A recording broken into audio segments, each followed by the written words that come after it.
I love printing. I love printing. I love it. I love printing. Hey everybody, want to welcome you back to another session with me, Warren Werbit, and What They Think. Thought I'd wear the t-shirt today. Today I thought I'd do things a little different. I'm not talking to a printer, I'm talking to a former printer. I'm talking to a buddy. Yes, I always say buddy because if you're a printer, you're a buddy. It's just the way it goes. But today I'm talking with Steve Anzalone, and I stress the Oni. Steve and I met years ago when we were in the same peer group. Yes, you hear me talking about peer groups and the importance of them. Steve at the time was working at Harding Poorman with the late Bob Poorman, rest in peace, unbelievable individual. And Dave Harding, also a great guy. And together at the time, I don't want to talk about it now, but awesome company. They were cutting edge, doing everything like no one else. And that's what I always remembered. But I invited Steve today because today Steve Anzalone is working with other printers. And I thought today would be a good time to get some perspective on what's going out in the market. And we could hear from someone else aside from me who talks to other printers. So Steve Anzalone, I would like to welcome you. And before we get going, you're welcome. And before we get going, just take a 60-second commercial. Just tell us a little bit about you. Well, first of all, thanks for inviting me. I'm glad to see you and appreciate the time today. Always. So just briefly, I am a print industry consultant. I worked my whole career in the printing industry. As you mentioned, I ended my career with Harding Poorman. And about 5 years ago, I decided I just was burned out. I wanted to do something different. So I hung out a shingle as a consultant. And what I do is really just try and help printing companies get better, whatever that may mean to them. Improve operational effectiveness, improve, maybe reduce spoilage, improve employee communication culture. And it's really what they define as what help they need. But overall, I just want to help these companies get better and use some of the experience I have to do that. Yeah, you know what? That's why I think we always got along. I think our passions for print are pretty high. Me too today, not being in the print business for say with equipment, I'm also looking to help anyone that I can. I think our experience is over the top. I think there's a lot of people out there that are offering up some advice to people who probably don't have the real experience to be offering up the advice. So maybe the two of us out there could make some big changes. When you decided to leave the print world, in terms of selling in a print operation, because you're still in the print world, and you mentioned you were burnt out, but how did it really come about? Because when I knew you at Harding Poorman, I mean, you could have been Harding or Poorman. Right? You were right into it and the whole company was into it. How do you walk away? Well, thank you for saying that. I think really it's just that, after 33 years, I was just I guess, not having fun every day. And I think I still had passion for the printing industry and I still do today. But, when you walk in there every day, you have to still have some joy in it and be having fun. And if you're not, I don't know that you can really give your all. And, at that time I was 55 years old. I decided I wanted to do something a little different in the twilight of my career. You were 55. How old are you now? You don't look 60. That old. You're 60? Yeah. Wow, good for you. How do you stay so young? I think I just got lucky on the gene side. It's the printing. It's the printing that keeps you young. Yeah. So anyhow, it just was time to do something different in that twilight of my career. And I just had an opportunity to move along and I did. Okay. And I'll just for everybody, after you had left, one of the things that you were doing that I'm very happy to talk about because I'm trying to get more people to do it. You ran one of the peer groups that I was in with 7, 8 other people. I talk about the peer groups all the time. Why don't you tell me what you think the value of a peer group is? Actually, don't tell me, tell the people listening. I'm fortunate that I was with companies that saw the value in it. So I've been part of a peer group since 1996, continuously, either as a member or as a facilitator. I'm running 2 groups right now. one of them was a group that you were in. And I think it's just a chance to get like-minded individuals together a couple times a year outside of the office and really create some camaraderie and relationships with other owners who are not competitors, and to really share best practices and create a network of people who are going through what you're going through in terms of the challenges you have as an owner or the operator of a business. And there's just a ton of value in that. I feel like, you know, I still learn at every one of these meetings, and I learn something new every time I was at one of those meetings as a member. And, you know, everyone has a different perspective, and everyone has something to, you know, give in those meetings. And I just think it's just a great way to continue to learn and grow your business. So I think it's fantastic. So I could not agree more with you. I've always been part of a peer group. I think I've learned more from my peer groups and the people in them than from most other places. I'll just add that one of the best things, can't think of that word, but one of the best things to come out of the peer group was the relationships with the different people, but the ability to be able to pick up the phone and call someone in the industry and talk to them about whatever your situation or problem might be, or not a problem, maybe an idea, an investment or something, Right. Because not everybody has the go-to in doing that, right? So at least you had peace of mind. So I swear by peer groups and think everyone should be part of one. One of the things I'm doing now at the same time as doing this and some other things is I'm reaching out to some print owners to act as a coach and or mentor, because there are plenty of small businesses, medium businesses, again, where the mentor has no board of directors, doesn't want to talk to his friends, and doesn't have anyone to confide in. So I think it's important for people to build relationships, people like you, where the benefit is only for the company at the end. And people like us have seen enough of what to do and what not to do. So I think we could be a great asset to some people, right? Yeah. And that's what I love about it. So if I go back through COVID, because really that's what everyone's talking about today and tomorrow and probably the next day until the vaccinations go a little longer. In the beginning of COVID, everybody was doing the PPE safety stuff and, you know, whatnot. And there was a lot of talk about direct mail, but no one knew who was open, who wasn't open. Maybe you could tell us, what are some of the things that you've heard from some printers, maybe what they're doing, the position they're in, where they see themselves. I mean, I have 100 questions, right? Like, where are they going? What are they thinking? So just give me a summary of what you think, or not what you think, what you've been hearing from others. Well, I think, you know, first of all, as you know, printers in North America are mostly small businesses, and they're predominantly family-owned businesses.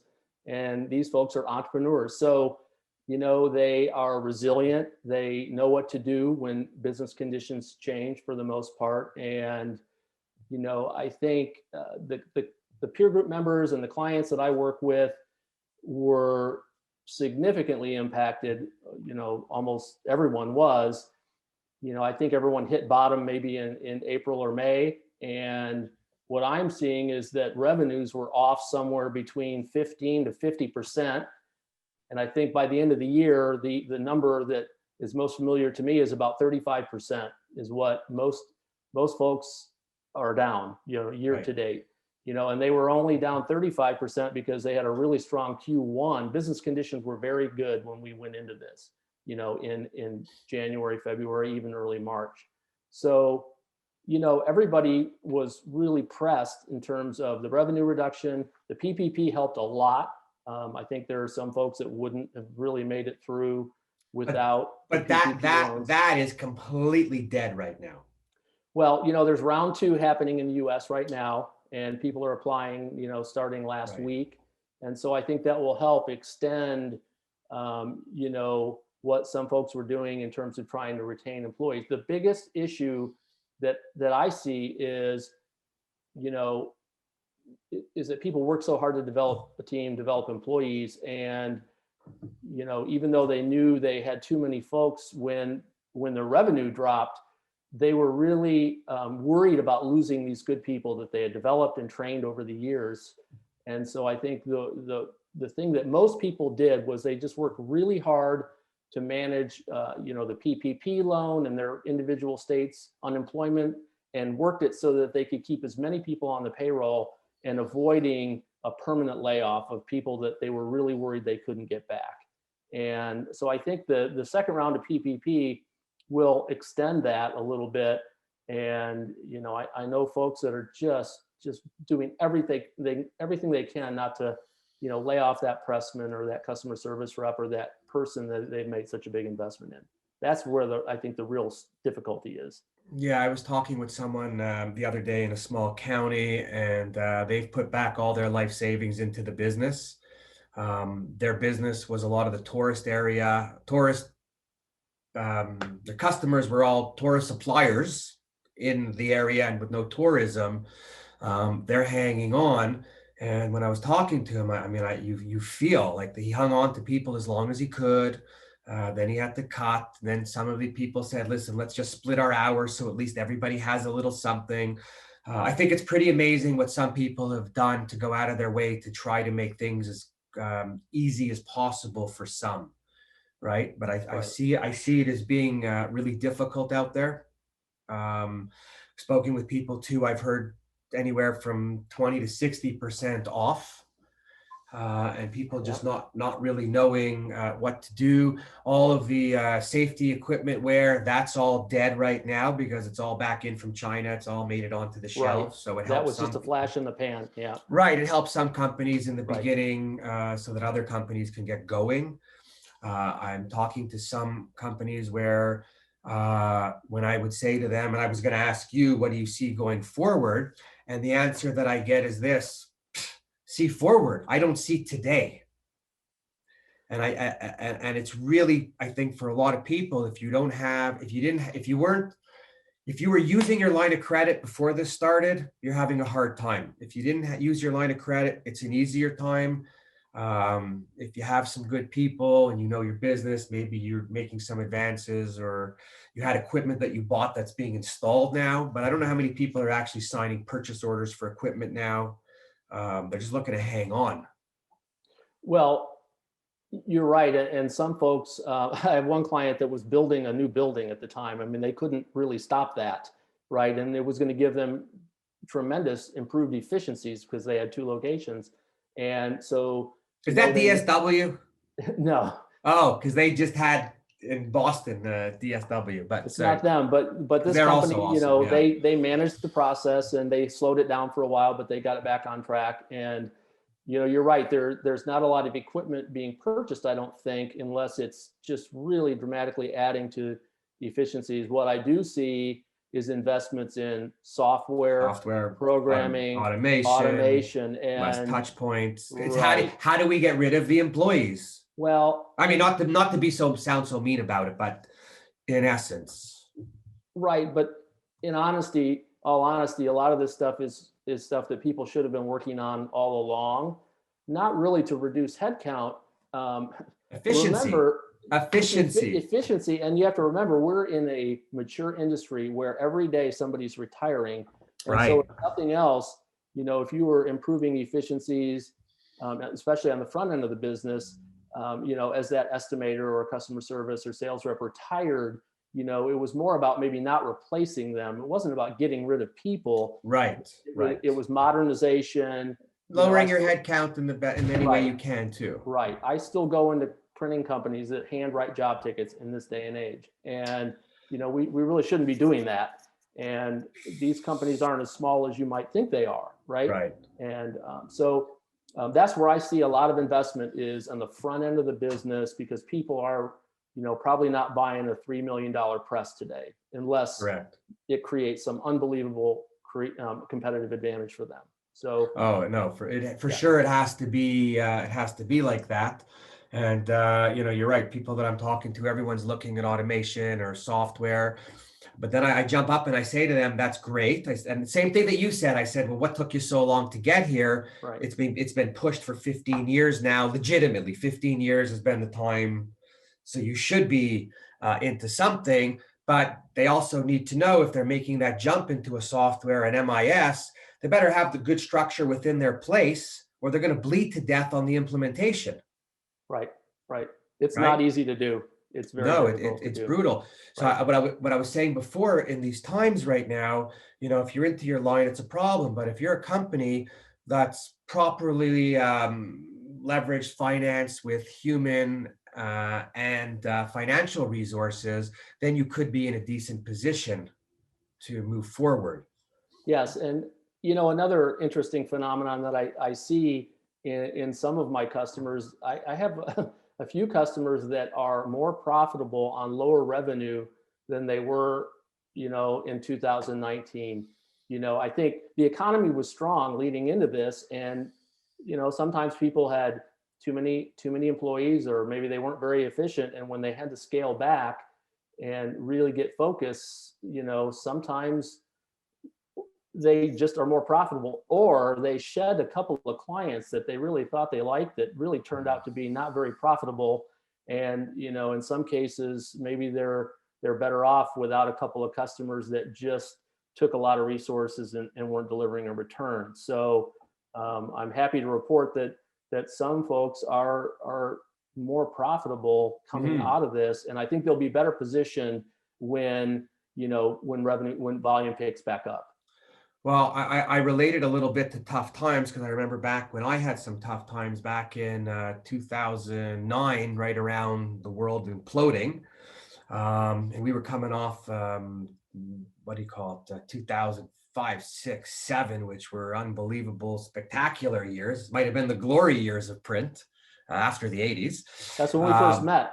Yeah. 05, yeah. And, even then, there was all this stuff, and there was just people that were moving slow, right? So if you don't do, I don't know what they're going to, and you have to be able to you have to be able to manage it to make it worthwhile, right? So it's and when we back in 2008-9 had some trouble and coming off years, we had tons of employees and spending, and it's when you get into a little bit of trouble that you start to notice all the cracks. And two things happen. You either fix them really quickly, or you flood and you're done, right? There's nowhere. But in good times, we all tend to get a little heavy. I think that's what we saw here right before this pandemic. Yeah, and the trick is, if we could all remember to watch the heaviness, even in good times, it'll make for better times. Right. But that's not going to happen, because life dictates that you get bull, and then you shrink after when you figure out that there's a problem. Yeah. How do you see, do you see anything in the year ahead of us? Well, I'm certainly not an economist, but I think that we have a couple of still pretty rough quarters here in the first and second quarter. I think that things will improve. I think there's going to be a lot of pent-up demand, especially in the second half of the year. The economists in our industry, our friend Andy Paparazzi, he's looking for growth. Of course, you've got growth from a new low point. So, it's still not going to exceed where the industry was in 2019, but, there's going to be some recovery, especially in the second half of the year.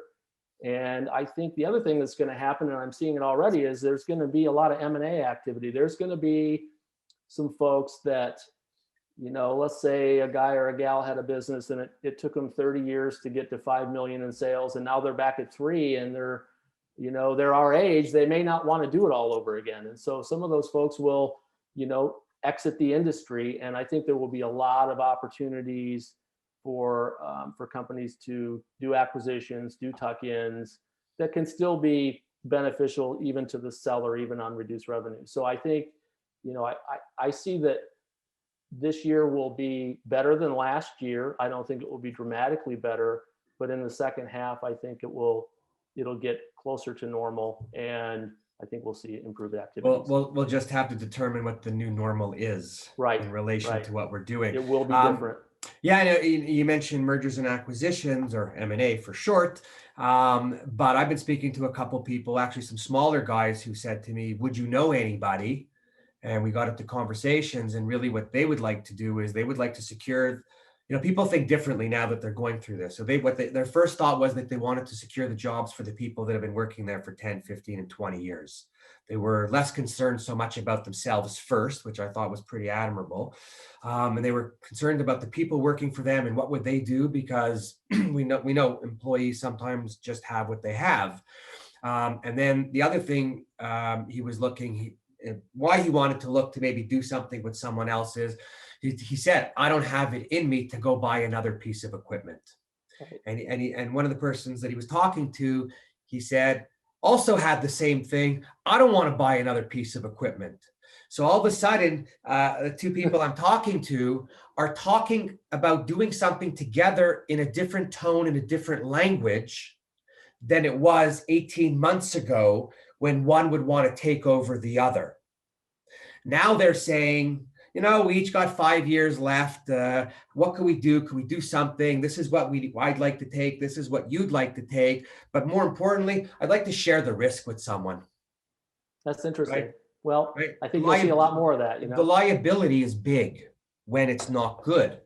Right. So, and I will tell you personally, at one point, I didn't have partners, and then I got into the 2008 mess. And then after, I had to take on a partner because from a financial perspective. And you know what? I was so happy to have a partner. I'm happy to share the grief, and I'm also okay to share the profit. But you can't be a pig and want one without the other, because it doesn't work, right? But that's what I think we're going to see a little bit. I think there's some great companies out there. Bennett Graphic comes to mind, because even throughout this this whole pandemic, I mean, they've added, I think, 3 pieces or 4 pieces of equipment. They're doing some awesome stuff. There's a couple other companies I see that are rolling. Packaging guys are rolling. Oh yeah, they're really strong. Yeah. But like we've been discussing, the small medium printer definitely needs some help out there. And I hope the management or ownership is open to receiving help, because what we're going through now is unheard of. And agree with me or not, but I mean, everyone for 30 years is, how do we increase sales? How do we increase sales? The truth is, nothing has changed. We're not telling anybody anything new to do, other than to really follow up and make sure that you know what you're doing, right? Yep. But now people really have to get it together and hunker down and move forward, or do with somebody, perhaps. Well, and like I said earlier, printing company owners are entrepreneurs. I think that they're resilient, and I think that for the most part, most of them will find a way to get through this. And I think, I feel really great about the peer group members and the customers that I have. They're doing a great job. It's been no fun, and it's been challenging, but I think they have seemed to risen to the occasion, and I think that all of the folks that I'm working with are going to survive this. But the business will be different, and it will be different for a while. And I'm just glad to be able to be there and try and help them get through it. Oh, for sure. So I sit today's Tuesday, every Wednesday at 2:00. There's a Zoom call. Joe Kern, who's on LinkedIn, posts it. I know Joe. Yeah. Okay, and it's called Press Chat. Right. # Press Chat. Anybody listening, or if you know other printers out there, I encourage everyone to step onto this call. I've been on 48 of them so far. Wow. I make it a point every week. There's marketing people, there's printers on there. There's me. You want to come just for me? But there's marketing people. There's other printers, small, large, whatever, data people, mailing people, and what it's turned into is a room of friends now. We have people that come on. Actually, tomorrow we're talking about sales. You might want to join. We had a LinkedIn specialist a couple of weeks ago. We're trying, not me, but Joe's trying to bring value to the people coming on to learn things that they wouldn't otherwise maybe learn on their own, right? Yeah. So we've got about 20, 25 people that regularly pop in. And for a few of them, in chatting with them, the feedback's been really good, because they feel they're not alone. Right. And from the people on the Zoom call, there's now people talking offline, and really I'm getting goosebumps because I think it's just so nice in our industry, right? Yeah, and that's kind of the magic of the peer group. It's not really the meeting. The meeting's not the magic. The magic of the peer group is in between meetings, those other 50 weeks of the year when, to your point earlier, that one of your peer group members maybe has a similar situation that you do, and that you can call them, have a meaningful conversation about it, and it's a support structure, as well as a place to get Right. best practices. If you're in a peer group with 7, 8 print companies and you're thinking of buying equipment, the manufacturers play with everybody and every price is different every day, no matter where you go. Well, when you're in a peer group, you get to discuss what you want to do. You get to put out there what the pricing of some of the equipment is. And it's never the exact, but it gives you the range. And I will tell you from some discussions in some of the peer groups when we were buying things, I have saved tens of thousands of dollars just by talking to somebody. So if nothing else, people, join a peer group and find a way to help better your company. And then you'll find the real benefits of it and you'll slide into it and you'll never want to leave. Right? That's Sure. pretty good.